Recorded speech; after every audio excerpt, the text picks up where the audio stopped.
Hai semua, saya Rama bersama Nada dan Sabina akan mengidentifikasi nilai berakhlak pada tokoh B.J. Habibie. Sebelumnya, saya akan menyampaikan sedikit mengenai biografi singkat tokoh yang kami pilih. Baharudin Yusuf Habibie atau B.J. Habibie, seorang warga negara Indonesia yang lahir di Parepare, Sulawesi Selatan pada tanggal 25 Juni 1936. Beragama Islam yang telah meninggal pada tanggal 11 September 2019 pada umur 83 tahun. Selanjutnya, kami akan masuk ke identifikasi nilai berakhlak pada B.J. Habibie. Yang pertama adalah berorientasi pelayanan. Meski masa pemerintahan B.J. Habibie sebagai presiden singkat, peran beliau menjadi poin krusial pada masa transisi Indonesia dari rezim Orde Baru menjadi era reformasi. Berbagai kebijakan diterbitkan dengan melihat kebutuhan masyarakat pada saat itu, seperti Undang-Undang Nomor 40 Tahun 1999 tentang Pers yang diterbitkan dengan alasan kebebasan pers di Indonesia pada masa pemerintahan sebelumnya sering dibungkam. Kemudian, terjadi restrukturisasi perbankan Indonesia serta pemisahan Bank Indonesia dari pemerintahan agar mencegah adanya intervensi politik yang tercantum dalam Undang-Undang Nomor 23 Tahun 1999. Selain itu, beliau dikenal sebagai Bapak Demokrasi karena menerbitkan Undang-Undang Nomor 2 Tahun 1999 tentang pemilu yang mengatur kebebasan rakyat Indonesia dalam melaksanakan pemilu. Yang kedua, nilai akuntabel. B.J. Habibie menyatakan bahwa dirinya tidak pernah berhenti bekerja selama hidupnya. Hal ini dilakukan dengan menanamkan mentalitas sepeda, yang artinya ketika seseorang naik sepeda, jika berhenti, maka Anda akan jatuh. Sama seperti ketika beliau berhenti bekerja, maka beliau mati. Seperti roda kehidupan juga terus berputar, berbagai hambatan ia hadapi, hingga kepulangan istri tercintanya tidak dapat menghentikan semangatnya untuk tetap bekerja.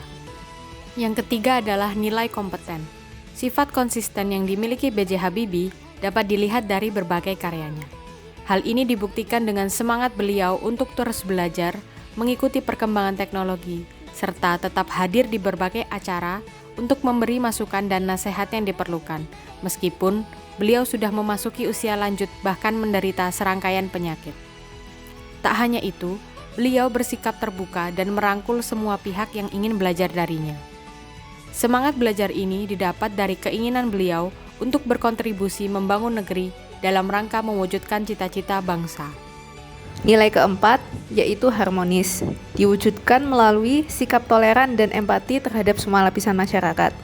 B.J. Habibie menghilangkan diskriminasi terhadap etnis Tionghoa melalui Instruksi Presiden Nomor 26 Tahun 1999 dan Impres Nomor 4 Tahun 1999 yang menghapuskan larangan berbicara dan mengajar dalam bahasa Mandarin. Selain terhadap etnis, B.J. Habibie juga mempelopori sistem otonomi daerah melalui Undang-Undang Nomor 22 Tahun 1999 dengan memperhatikan karakter dan budaya daerah di Indonesia yang beragam. Nilai kelima, yaitu loyal, yang diwujudkan melalui pengabdian kepada negara pada bidang politik dan pengetahuan di bidang teknologi. Pada Mei 1998, B.J. Habibie memilih mundur dari jabatan direktur perusahaan pesawat di Jerman untuk memenuhi panggilan menjadi Presiden RI. Selain itu, B.J. Habibie juga turut berkontribusi dalam pengembangan teknologi di Indonesia melalui PT IPTN, perusahaan produksi pesawat milik negara, sebagai Presiden Direktur pada tahun 1976. Adaptif. Menyadari Indonesia adalah negara kepulauan, sehingga mau tidak mau Indonesia harus dapat beradaptasi dalam hal regulasi. Pak Habibie berinovasi untuk membuat pesawat khusus buatan anak negeri dan berhasil membuatnya dengan nama N250 Gatot Kaca yang terbang perdana di tahun 1995. Pembuatan pesawat ini adalah mimpi besar Pak Habibie untuk menyatukan tanah air Indonesia melalui jalur udara. Pesawat ini adalah produk andalan masyarakat di saat itu, karena memang dibangun sepenuhnya oleh putra dan putri Indonesia. Inovasi Pak Habibie menjadi tonggak Indonesia dalam mengarungi ketergantungan bangsa dengan produk luar negeri, yang kedepannya diharapkan dapat menjadi inspirasi untuk melahirkan inovasi-inovasi selanjutnya dari produk asli Indonesia yang lebih maju dan luar biasa. Kolaboratif. Atas keberhasilan dan kontribusinya yang besar di Jerman dalam bidang desain dan konstruksi pesawat terbang, pada tahun 1968, Pak Habibie mengundang sejumlah insinyur untuk bekerja di industri pesawat terbang di Jerman. Undangan ini diberikan untuk mematangkan kemampuan dan pengalaman sumber daya manusia yang dimiliki Indonesia, sehingga ketika kembali ke Indonesia, para insinyur tersebut dapat membagikan dan mengaplikasikan ilmunya di ranah industri pesawat dalam negeri.